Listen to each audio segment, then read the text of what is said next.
అందరికీ నమస్తే. రాజకీయం, సినిమా, గమ్మతి ఇచ్చంత్రాలు వైరల్ అవుతున్న వీడియోలు ఇట్లా తీరు వార్తలతో మైక్టి ముచ్చలు తయారుగున్నాయి. చలో చూసేద్దాం పాండ్రే. అందుకంటే మొదలు హెడ్లైన్స్.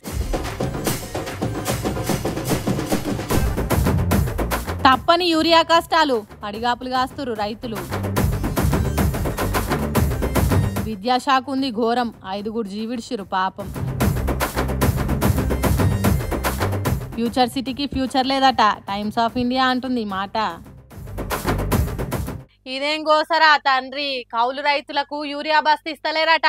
తెలంగాణ అంతటా గిదే గోసపడుతుర్రు. రైతులంతా ఎండకెండి వానకు దడిచి సలికోనికి అన్నట్టు మస్తు తిప్పల పడుతున్నారట ఈ యూరియా బస్తాలు చేయబట్టి. ఓ పారిందాం రాండ్రి రైతులు ఏమంటుండ్రో.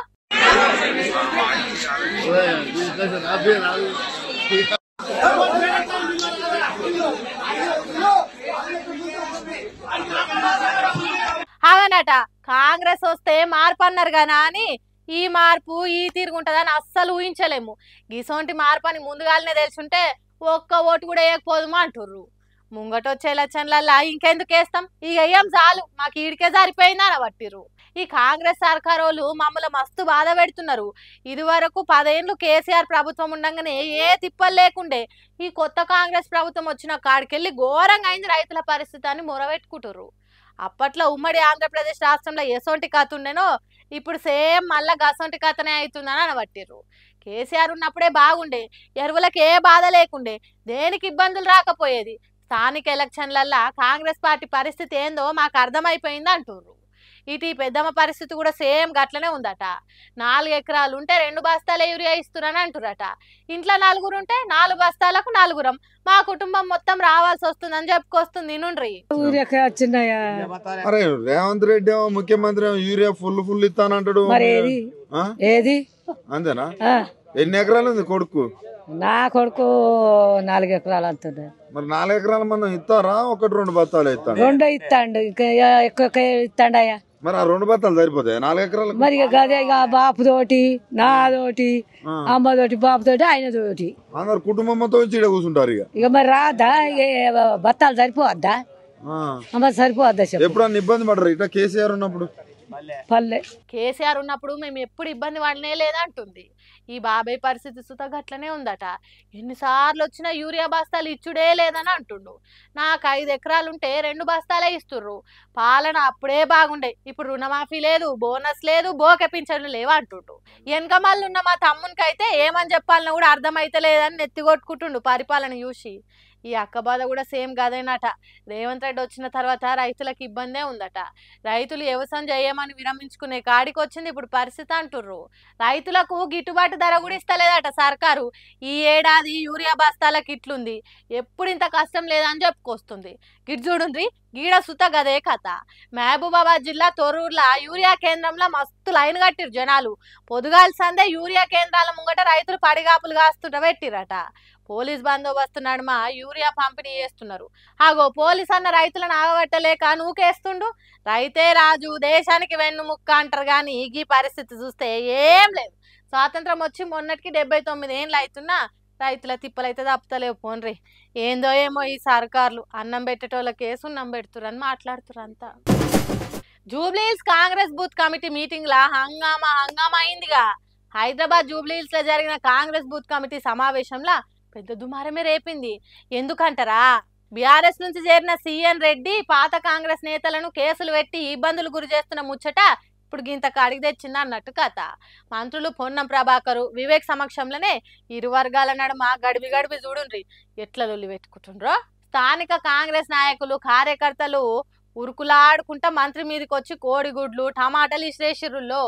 సభ వేదిక కాడనే ఒక్కసారి పంచాది కాలు పెట్టోలు జై కాంగ్రెస్ అని నినాదాలు చేసుకుంటా నాయకుల మీదనే గుడ్లు టమాటాల దాడి చేశారు. అయితే ఈ కథ అంతా కార్పొరేటర్ సిఎన్ రెడ్డిని సమావేశంలోకి అనుమతించలేదనేనట.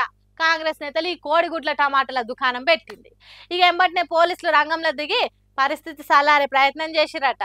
కాంగ్రెస్ నేతల నడుమ అంతర్గత విభేదాలు బహిరంగంగా బయటపడుతోని పార్టీ వర్గాల హడావిడి మామూలుగా కాలేదు. జూబ్లీహిల్స్ లో అయినా ఈలోళ్ళే ఇప్పుడు పెద్ద రచ్చ అవుతుంది. ఓ కార్యకర్త మాట్లాడుకుంటే ఏమన్నాడంటే, మా సమస్యలు పట్టించుకోవడం లేదు కానీ పదవులు టికెట్ల కోసం మాత్రం వస్తారు, మాకేం లాభం అని మండిపడ్డాడు. ఇంకొక ఆయన మాట్లాడుకుంటా పార్టీకి ఐక్యత అవసరం, ఇట్లా మనమే లొల్లిలు చేసుకున్నాడు పద్ధతి కాదు అని, పంచాయతీల వల్ల బలం పెరగది, బలహీన పడుతుంది అన్నాడు. ఇక వెనక సిరి ఏమేం మాట్లాడినరో మనం కొట్లాడుకుంటే మూడో ఓన్కి సంధించినట్టు అవుతుంది అనుకున్నారు కావచ్చు, కానీ ఏ మాటకు ఆ మాట. అట్లా అడుగుట్ల తప్పే లేదంటారు ఈ వార్తిన్న జనాలు.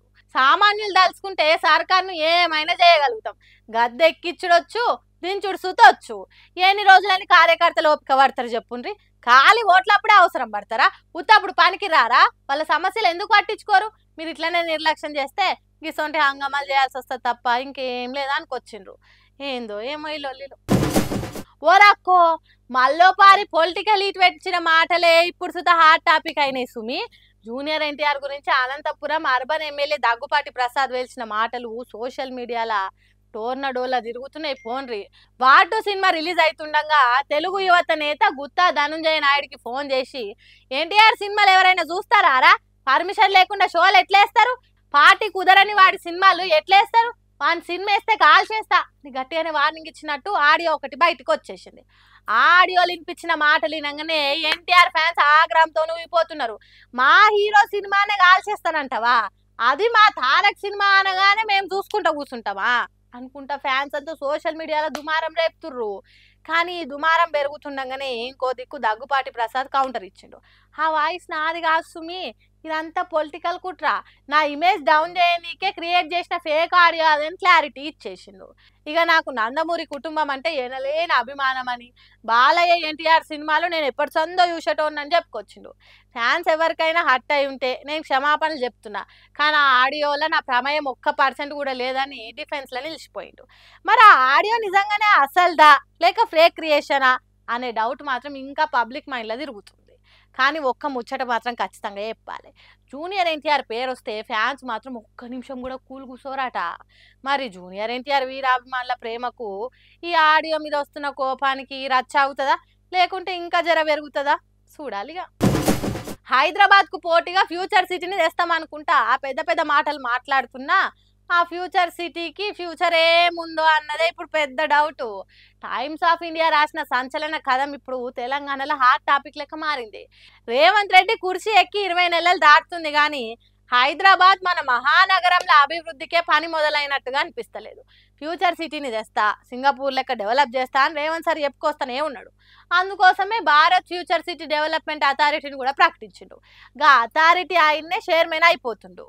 కానీ 5 నెలలు అవుతున్నా ఇప్పటిదాకా ఎసోంటి ప్లాన్ లేదు. ఇక ఈ ప్రాజెక్ట్ విషయంలోనే పెద్ద పెద్ద చట్టపరమైన సమస్యలు ఉన్నాయంటారు అధికారులు.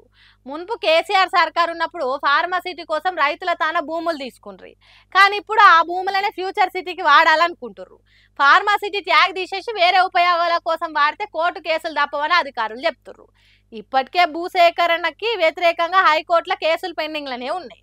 ఫార్మసిటీ రాకపోతే మా భూములు తిరిగి ఇవ్వాలని రైతులు డిమాండ్ చేస్తున్నారు. దగ్గర 20,000 ఎకరాలు ఉన్న కొన్ని ఊర్లల్లా సమస్య ఇంకింత పెద్దగా మారే ఛాన్స్ కూడా ఉందట.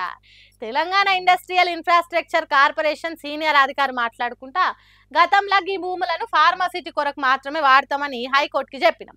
ఇప్పుడు వేరే పనికి వాడాలన్నారంటే కోర్టుకు మళ్ళీ చెప్పక తప్పది, లేకుంటే రైతులు కొత్త కేసులు వేసే పరిస్థితి వస్తుందని టైమ్స్ ఆఫ్ ఇండియాకి చెప్పిండు. ఇక అసలు ప్రశ్న, ఫ్యూచర్ సిటీకి ఫ్యూచర్ ఉందా లేక ఇది కూడా ఒక పెద్ద వాగ్దానమేనా? రేవంత్ రెడ్డి చెప్పిన మాటలు ఎంతవరకు నిజమైతాయో చూడాలిగా. కాకుంటే ఇప్పుడు మందం అధికారులు చెప్తున్నది ఒకటే, ఫ్యూచర్ సిటీకి అన్ని అనుమతులు తెచ్చుకోవడం గగనమేనని అంటారు. చూడాలి ఏమవుతుందో, ఫ్యూచర్ సిటీ ఉంటుందో లేకపోతే ఫ్యూచరే లేకుండా పోతుందో. ప్రమాదం జరిగినాక పోయి పరామర్శించే కంటే ప్రమాదం జరగకుండా జాగ్రత్త పాటించడం మంచిది కదా. చేతులు కాలిన కాకులు పట్టుకుంటే ఏం ఫైదా చెప్పుండ్రి? అగోగా పని చేస్తేనే పబ్లిక్ అంతా మరవడ్డరు. కృష్ణాష్టమి నాడు రామంతపూర్ గోఖలే నగర్లో అయిన కృష్ణాష్టమి వేడుకల శ్రీకృష్ణుడి విగ్రహం ఉన్న రథం బండిని ఊరేగింపు పొడసగొట్టుకుని లోపల తీసుకుపోతుంటే కరెంట్ తీగలు దాకి రథం పట్టుకున్న 9 మందిలో 5 మంది అక్కడికక్కడనే కరెంట్ షాక్ కొట్టి చచ్చిపోయి కడమ 3 పరిస్థితి కింద మీదనే ఉందట. ఇదే ముచ్చట మీద కేటీఆర్ మాట్లాడుకుంటా వాళ్ళ కుటుంబాలకు సానుభూతి అందించిండు. ఇక సర్కారు కూడా జీవించిన వాళ్ళ కుటుంబాలకు ఒక్కొక్కరికి 5 లక్షలు ఇస్తామని చెప్పింది. అయితే ఈ ప్రమాదం ఎట్లా జరిగిందని ఆర్చుకోనికే విద్యుత్ CMD గోఖలే నగర్కు పోతుంటే అట్లా అడ్డం పడ్డారు. విద్యుత్ శాఖ డౌన్ డౌన్ అనుకుంటా నినాదాలు చేసుకుంటా నిరసన ర్యాలీకి దిగిర్రు. అయితే నిరసన ర్యాలీకి అనుమతులు లేవనుకుంటా స్థానికులను చెదరగొడుతురు పోలీసులు. ఇంత కనికరం లేకుంటున్నారా అని పోలీసులతో కూడా జరసేపు జగడం పెట్టుకుర్రు.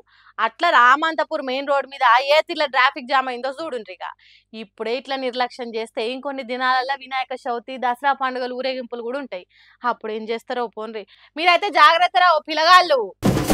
చూసిరానిలా నేను పట్టుకొచ్చిన ముచ్చట్లు ఎట్లనే ఇంకెన్ని ముచ్చట్లతో మళ్ళా కలుద్దాం. అప్పటిదాకా చూస్తానే ఉండరు మైక్ టీవీ ముచ్చట్లు.